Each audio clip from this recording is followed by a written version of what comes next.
wabarakatuh. Waalaikumsalam warahmatullahi wabarakatuh. Puji syukur kehadirat Allah Subhanahu wa Ta'ala, yang mana atas berkat dan rahmatnya lah kita dapat berkumpul di ruangan ini pada hari ini untuk menuntut ilmu. Salawat serta salam semoga tetap tercurah kepada junjungan kita Nabi besar Muhammad Sallallahu alaihi wasallam. Baiklah, sebelum dimulainya pembelajaran hari ini, alangkah baiknya jika kita berdoa terlebih dahulu. Ketua kelas silahkan memulai doanya. Berdoa mulai. Bismillahirrahmanirrahim. Rabbi shrahli sadri wa yassir li amri wahlul 'uqdatam min lisani yafqahu qawli. Rabbi zidni ilman warzuqni fahma. Amin ya rabbal alamin. Amin ya rabbal alamin. Bagaimana kabarnya hari ini anak-anak? Alhamdulillah sehat, Bu. Baiklah, sebelum dimulai pembelajaran Ibu absen terlebih dahulu ya. Bu. Feni Emilda, Hadir. Hana Nur Hasanah, Hadir, Ibu. Rahma Zakia, Hadir, Ibu. Rosanti. Hadir, Ibu. Baik, berarti hari ini hadir semua ya. Ya, Bu. Alhamdulillah. Baik, hari ini kita akan belajar mata pelajaran Quran Hadis yang berjudul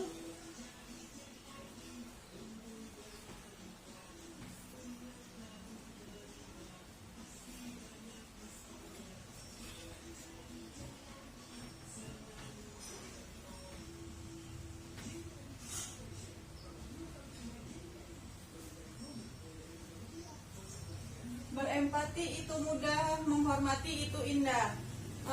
Sebelumnya Ibu akan menjelaskan pengertian empati. Anak-anak ada yang tahu apa itu arti empati? Saya, Bu. Silakan Feni. Setahu saya empati adalah merasakan apa yang dirasakan orang lain, Bu. Ya, benar.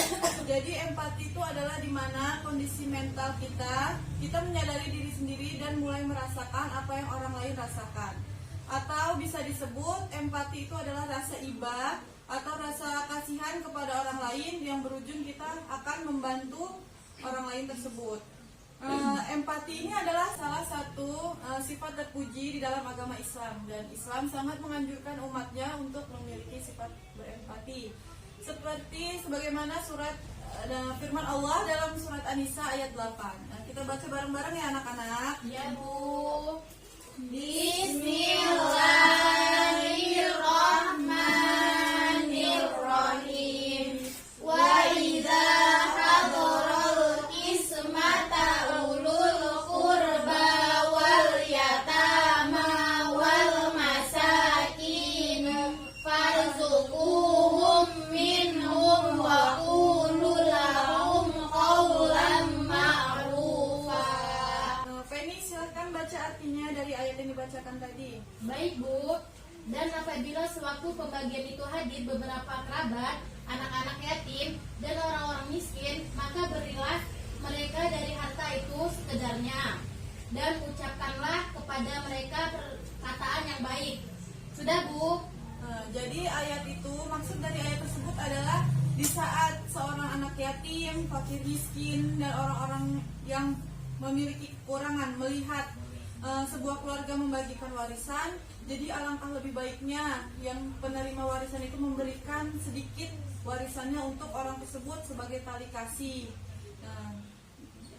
Ada beberapa sikap empati yang ingin Ibu jelaskan ke kalian. Yang pertama, dapat merasakan apa yang orang lain rasakan. Yang kedua, mampu menempatkan diri seperti orang lain. Dan yang ketiga, menjadi orang lain yang merasakannya.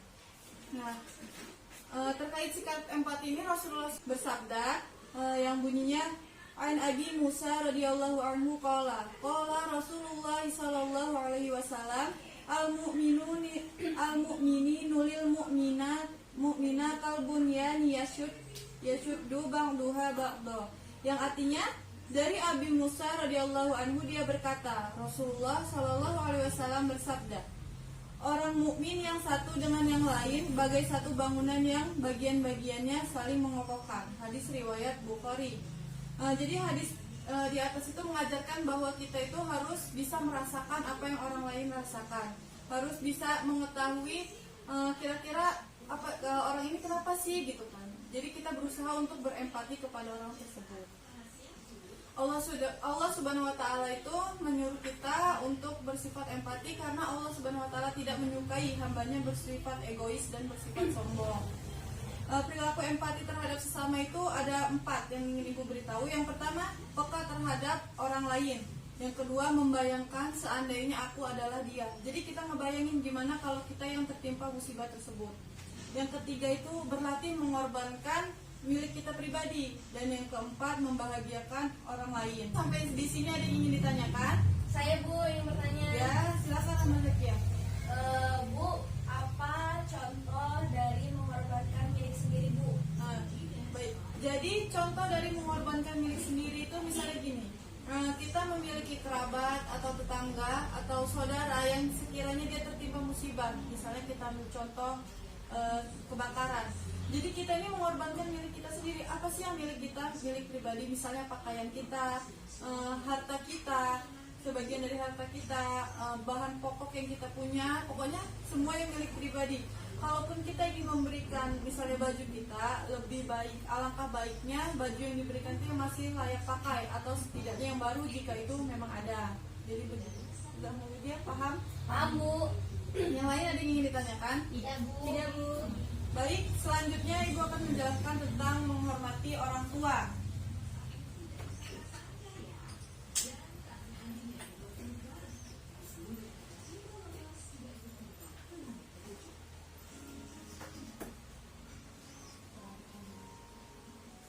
Sebelumnya Ibu ingin bertanya,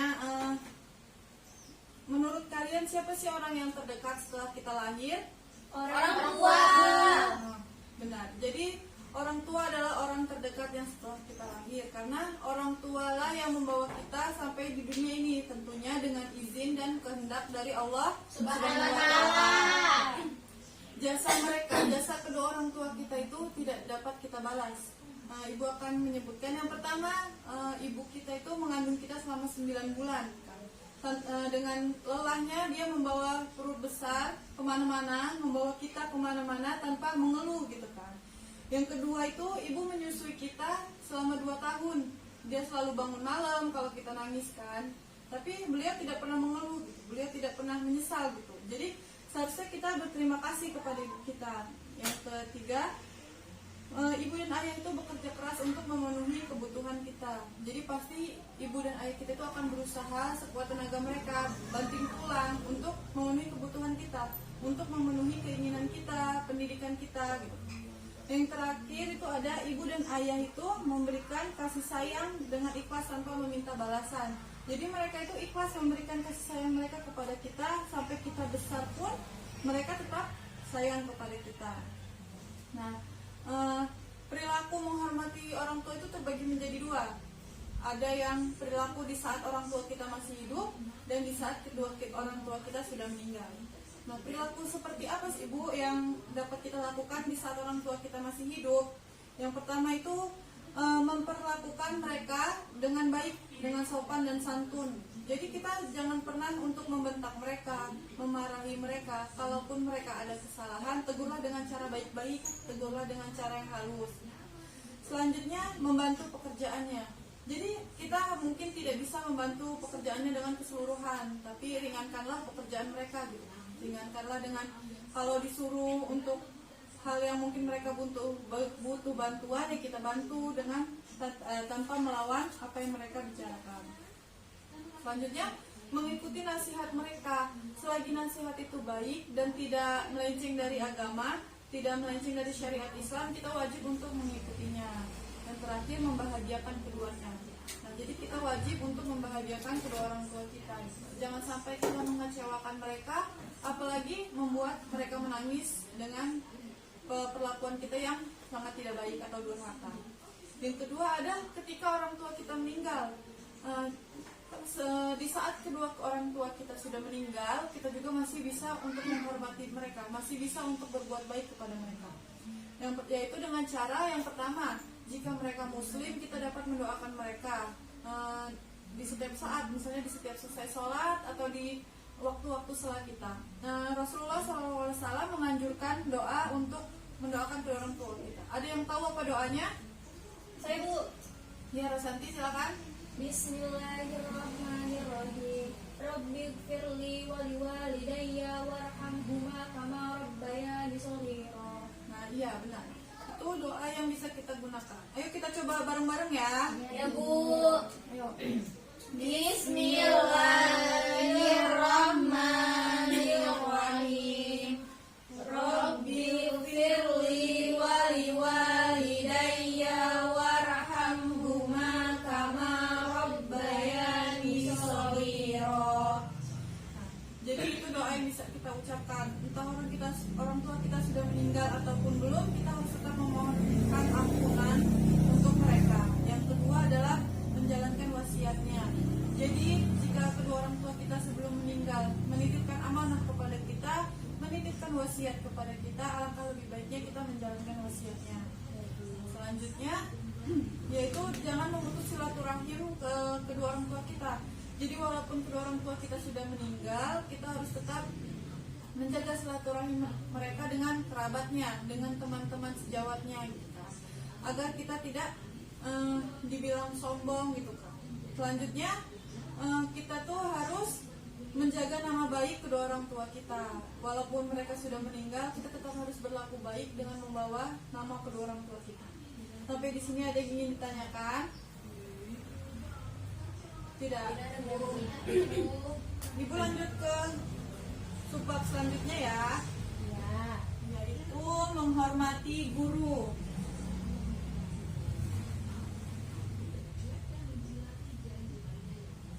Di sini ada yang tahu kenapa guru harus dihormati? Saya Bu, Ya, Feni silakan. karena guru adalah orang tua kita di sekolahan Bu, wajib bagi kita untuk menghormatinya. Benar.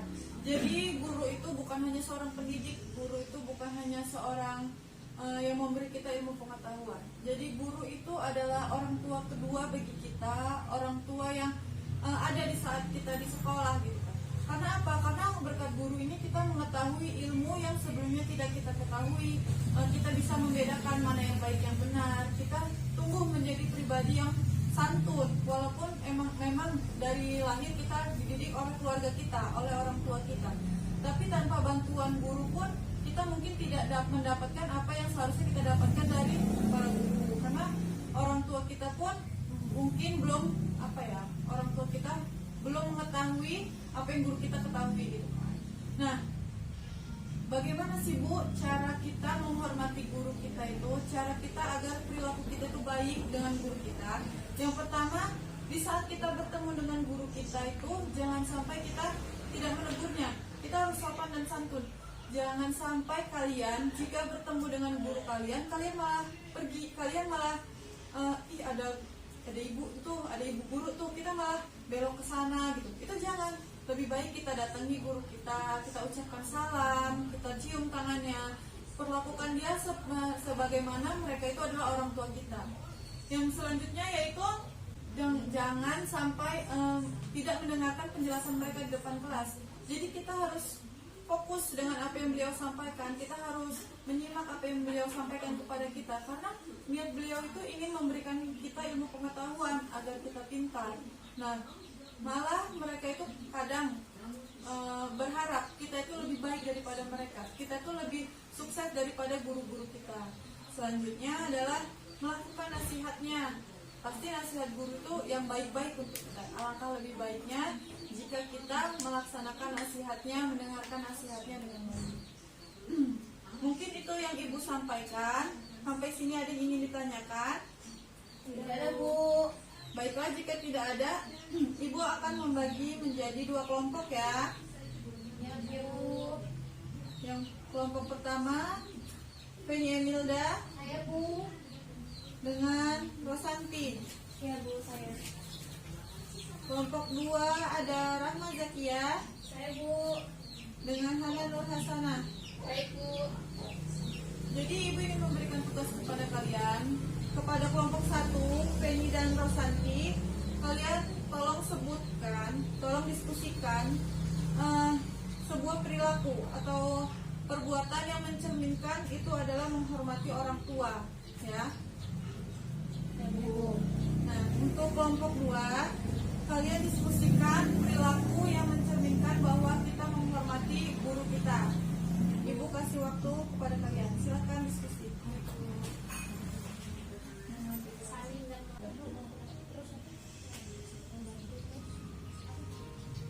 Mengikuti nasihatnya, membantu pekerjaannya. Udah teliti ya.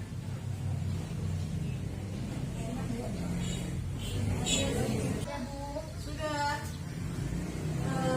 Baiklah kalau begitu, silakan kepada kelompok 1 menyebutkan perilaku yang mencerminkan kita berbakti atau hormat kepada orang tua kita. Saya, Bu. Ya, silakan Penny. Yang satu kita mengikuti nasihatnya. Ya. Terus kedua mendoakannya. Hmm. Terus yang ketiga membantu pekerjaannya, Bu. Ya. Jadi itu adalah beberapa contoh dari perilaku menghormati kedua orang tua kita ya. Ya, Bu. Selanjutnya kelompok 2. Siapa yang ingin? Saya, Bu. Karena silahkan sebutkan perilaku yang mencerminkan kita menghormati guru kita. Jadi perilaku yang mencerminkan kita terhadap guru kita itu ketika bertemu kita mengucap salam bersalaman, terus menyapanya, terus memperhatikan ketika sedang belajar. Nah, jadi itu tadi adalah contoh dari perilaku menghormati orang tua dan guru.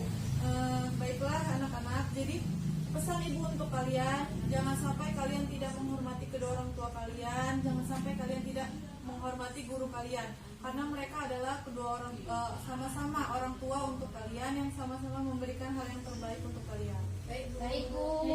Pesan ibu untuk kalian, jangan malas untuk belajar ya. Ya, Bu. Jangan malas untuk membaca, karena buku itu adalah jembatan ilmu yang dapat menambah ilmu kalian agar kalian sukses ke depannya. Amin. Baiklah, mungkin hanya materi ini yang dapat ibu sampaikan hari ini, mengingat waktu belajar kita sudah habis.